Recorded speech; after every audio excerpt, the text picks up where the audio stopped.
am I doing with my life? I just want to connect. Why can't I connect with people? Oh, right. It's because I'm dead. I wish I could introduce myself, but I don't remember my name. I think it started with an R. That's all I have left. It's kind of a bummer. I shouldn't be so hard on myself. I mean, we're all dead. This is my best friend. We even have almost conversations sometimes. They call these guys bonies. They'll eat anything with a heartbeat. I mean, I will too, but at least I'm conflicted about it. Welcome to the Realist review for Warm Bodies. I'm back from seeing this movie, and I want to go ahead and preface a lot of what I'm about to say by starting off and saying that, no, this movie is not what you're thinking it is. It is not a Twilight knockoff. The movie isn't even really trying to be Twilight, even though it does some things that feel like something Twilight would do.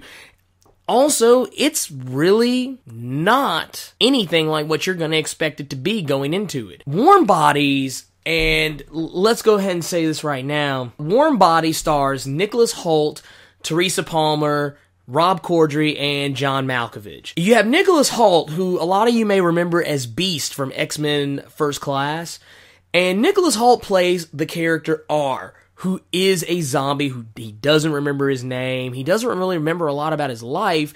He's really the only zombie who, as far as they explain in the beginning of the movie, who has normal day-to-day thoughts. I mean, I don't know, the way this movie kind of started out, it was almost like Zombieland. I mean, not exactly, but it kind of reminded me of the Jesse Eisenberg monologues from the beginning of Zombieland. Only this time, instead of it being a guy trying to survive the zombie apocalypse, it's a zombie who is basically monologuing about what it's like to be a zombie.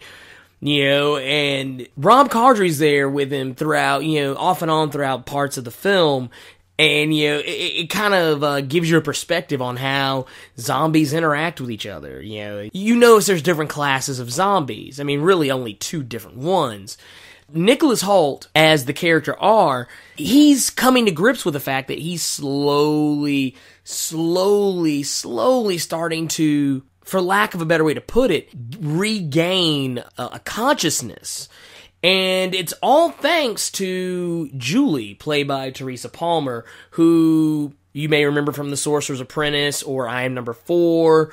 And I'm pretty sure there's something else that I'm forgetting, but Teresa Palmer, as Julie, comes in this movie, and she basically sparks something within Nicholas Hoult, which causes him to start to feel more alive. That's really the premise of the movie. The thing about it is that there are aspects of this movie that vaguely remind me of Zombieland, just in the sense that we're getting a perspective, a down-to-earth perspective of the zombie apocalypse, only we're getting this through the eyes of a zombie instead of a human, which is something we've really never gotten before. I mean, well, we just haven't gotten it on the big screen. I mean, with this movie, though, a lot of people went into it thinking, oh, this is just a fucking Twilight knockoff. Oh, this is just another movie that's trying to be Twilight, trying to get that Twilight money. And that's really not a time. Maybe, I think it's somewhat the case.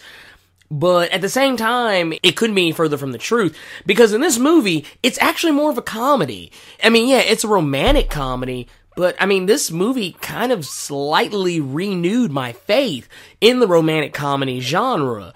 I'm that guy that I hate romantic comedies. I can only name 2 or 3 off the top of my head that I actually genuinely like. And even less than that from, the past decade. So, it's one of those where I just feel like the romantic comedy genre is really hackneyed. And which I find really funny because I also feel that the zombie genre is really hackneyed. It's played out. We've seen every idea. And that's kind of where Warm Bodies really catches you off guard because, it's not doing anything new. It is to a degree if you've never seen a movie like Day of the Dead, because a lot of people are like, oh, well, that's stupid. Why would they do a movie like that? Well, a lot of people tend to forget that one of the zombie classics, Day of the Dead, they actually touch upon the idea that zombies can be reintegrated back into society. They can relearn to do the things they used to do. And it was even a topic that kind of became more prevalent as, Romero went further along in the Dead series. I mean, granted, Land of the Dead or Survival of the Dead, whatever the fuck that movie was called, kind of touched on it to a greater aspect, but that movie was fucking dumb. So I don't really even like to talk about it. But I mean, they found a way to do this, and they found a way to make it work. And one of the things I did like about it is that we got Jonathan Levine doing this, who a lot of you who have seen 50-50 will remember him because, I mean, that's his movie, and he's really good at putting together these kind of quirky, catch you off guard type of, stories. With this movie, I honestly felt like, man, these guys actually did a really good job putting this material together and giving you something that's a cut above what it should have been. This movie is entirely better than what it had any right to be. I really feel like the chemistry between Nicholas Hoult and Teresa Palmer really is the reason behind this. Now, one thing I will say, because I do have a couple of grievances with this film. I would actually to be more fair, I actually have about 3 grievances with this film. And those grievances are, A, I'm going to go ahead and point at the most obvious one is the CGI. And when I'm talking about the CG, I'm referring to earlier where I said, there's 2 different types of zombies. Well, you have your normal zombies, and then you have what the zombies call in the movie, bonies, which are basically these desiccated, just straight out rotted down zombies who are mindless killing machines. They have no remorse, and they are basically the monstrous zombies that you would, come to think of when you hear the term zombie. They're done with CG, and I really don't know a nice way to put this, but if you've seen I Am Legend, that's what they kind of reminded me of. I'm not saying that they look the same, but the CGI was bad on that level. I Am Legend was a great movie, but it was marred by ridiculously horrid CG. And this is one of the shortcomings of the film. And here's the thing, it's not bad all the time, but when it's bad, oh my god, it sticks out. And it took me out of the movie a little bit. I found a hard time being, not necessarily, I don't want to say I had a hard time being terrified by it, because I'm rarely terrified by anything, but I had a hard time really buying that anybody should have been afraid of them. They looked pretty dumb, and they looked like a swift breeze could have knocked them over. And I don't know, just they didn't move naturally. The CG seemed like it was about 15 years too old. It seemed like some throwback to some old 15-year-old CG. Another issue I had with the film was, not without giving anything away, the conclusion of the film kind of just happens. It's not. It's one of those things where there really wasn't any gradual build-up. They kind of make it seem like in the trailer that there's this long gradual build-up between the zombies and between at least R and the rest of society. And I mean, it's not really the case. But when the movie comes to its conclusion, the ending that you are given kind of just occurs. And I mean, it wasn't a bad ending, it's just that I felt like they kind of rushed it. Granted, that's not a bad thing, because I am of the mind that romantic comedies should never be more than about an hour and a half, and this movie is about 97 minutes. So I mean, that wasn't necessarily a bad thing. I mean, honestly, I felt like the pacing was really good, just that ending kind of was like a dick out of nowhere. I mean, or at least an almost dick out of nowhere. Now, my third grievance isn't actually even really a grievance.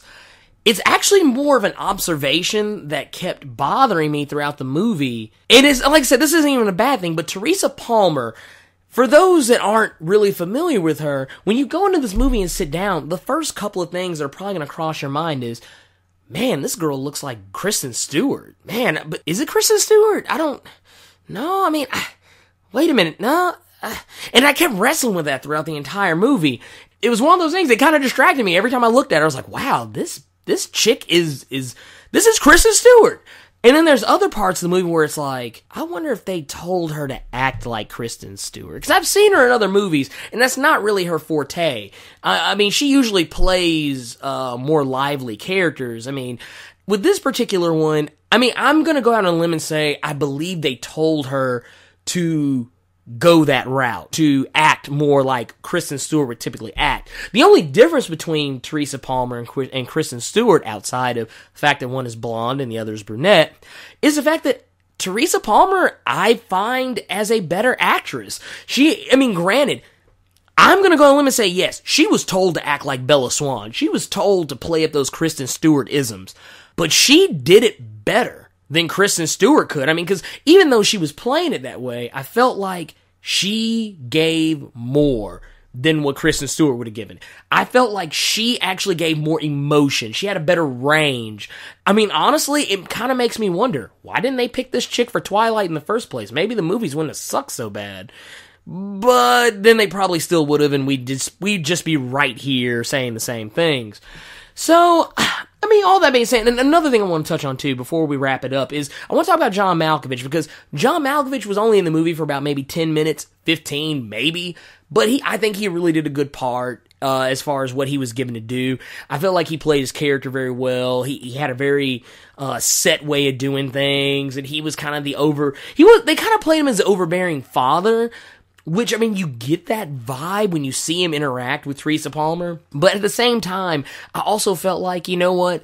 Without them really giving too much backstory on him, I kind of feel like, okay, I understand where you're coming from. You have a reason to be this way. You totally are justified in how you feel towards zombies. I felt like, John Malkovich really delivered with it. I mean, like I said, he wasn't in the movie for very long, but I felt like he did a great job. And also to Rob Corddry, because I've always loved Rob Corddry, who a lot of you may know from The Daily Show or Hot Tub Time Machine or Harold and Kumar Escape from Guantanamo Bay. And I feel like he did a great job too. I mean, he also kind of helped bring a little bit more humor from the zombie aspect of things to kind of help flesh out the zombie side of the story a little bit more and put a little more meat on the bones of the story. Everything in this movie was really good. This movie really was better than it had any absolute right to be. I mean, the acting was good. The dialogue was actually very strong. I mean, I want to actually give a credit to Jonathan Levine, because he did a very good job putting the script together and making sure that it actually had all the right notes that it needed to have. Another good thing about it too is I want to actually tip my hat to whoever it was who arranged the soundtrack for the movie, because it kind of had some of those typical teen romance soundtrack elements to it, which wasn't a bad thing, but it also kind of had a little bit more of a vibe to it. Like, this movie honestly felt like one of those young adult romantic comedies that only a 12 or 13 or 14-year-old, or at least some girl that's in high school, could only like, but it's also got a lot of things in there that are good enough to attract an audience that is above those things. And I really liked what they did with it. Before I go ahead and wrap this up, another thing I want to talk about too is the humor of the film. The movie actually really has a great sense of humor about it. This is not a movie to be taken seriously. This is not a movie, I mean, granted, there are parts of it where they want you to take the subject matter seriously, but ultimately this is a comedy through and through and through. They really do a good job of making you accept the fact that this movie is what it is. I mean, this movie is a big, dumb, romantic comedy. It's a young adult, film. It is really, at its heart, even making fun of itself. It's making fun of the fact of what its sources are. It's even making fun of the things that people are going to go into this movie and compare it to, like Twilight. And I really liked what they did with it. I felt like this movie was very smart about itself and handled itself very well. And I really think it's actually worth your time of day. So without further ado, I'm going to say that Warm Bodies is a must-see on the big screen. This is a movie I feel like, especially because of the fact that the crowd I was with when I saw this film was a very, very lively crowd, and they really got into it. I mean, everybody was jumping in on it.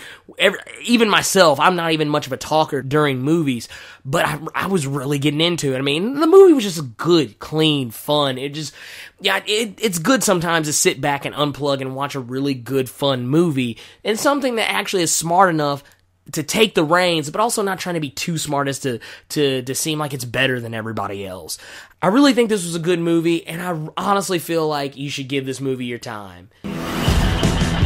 This is a corpse infected with the plague. It is uncaring, unfeeling, incapable of remorse. I don't understand, but he's changing, and he feels, and he's learning to be human again. Oh my God, is that him? Yeah. So, Started something here. Whatever it is that you two have, It's infecting the others. Dad, they're somehow curing themselves. They are not curing themselves. Come with me.